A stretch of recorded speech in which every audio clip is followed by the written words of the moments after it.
وعلیکم ورحمۃ اللہ وبرکاتہ۔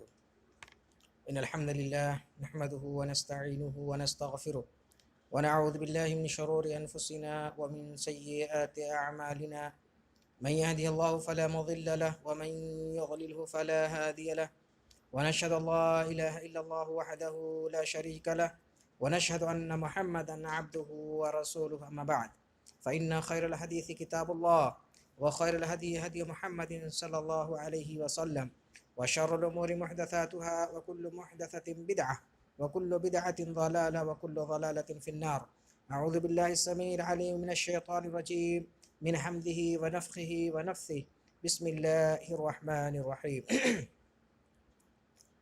اتل ما أوحي إليك من الكتاب وأقم الصلاة إن الصلاة تنهى عن الفحشاء والمنكر ولذكر الله أكبر والله يعلم ما تصنعون. رب اشرح لي صدري ويسر لي أمري واحلل عقدة من لساني يفقهوا قولي. اللهم صل على محمد وعلى آل محمد كما صليت على إبراهيم وعلى آل إبراهيم إنك حميد مجيد. اللهم بارك على محمد وعلى آل محمد كما باركت على إبراهيم وعلى آل إبراهيم إنك حميد مجيد.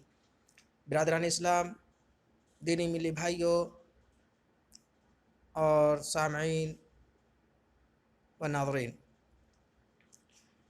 خطبہ مسنونہ کے بعد میں نے سورہ عنکبوت کی آیت نمبر 45 تلاوت فرمائی ہے۔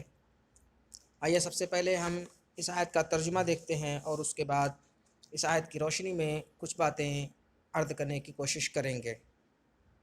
اللہ رب العالمین نے اس آیت کریمہ کے اندر ارشاد فرمایا اتل ما اوحی الیک من الکتاب،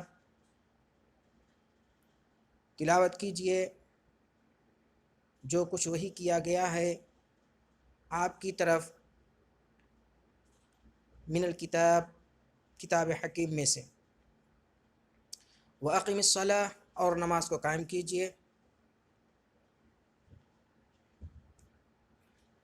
کیوں؟ اس لیے کہ ان الصلاۃ تنہی عن الفحشاء والمنکر، کہ نماز بے حیائی اور برائی سے روکتی ہے۔ وَلَذِكْرُ اللَّهِ اکبر، اور اللہ کا ذکر ایک عظیم چیز ہے، بہت بڑی چیز ہے۔ واللہ یعلم ما تصنعون، اور اللہ تبارک و تعالی جانتا ہے جو کچھ آپ کرتے ہیں۔ اس آیت کریمہ کے اندر، جس کو میں نے ابھی خطبہ مسنونہ کے بعد تلاوت کے سورہ عنکبوت کی آیت نمبر 45 اس میں اللہ رب العالمین نے اپنی بندوں کو 3 باتوں کا حکم دیا ہے، 3 چیزوں کی طرف اشارہ فرمایا۔ سب سے پہلی چیز قرآن مجید کی تلاوت کی طرف رہنمائی فرمایا کہ بندے اللہ تبارک و تعالی کی طرف سے جو کلام مجید فرقان حمید نازل کیا گیا ہے محمد رسول اللہ صلی اللہ علیہ وسلم کے اوپر، اس کی تلاوت کرتے رہیں۔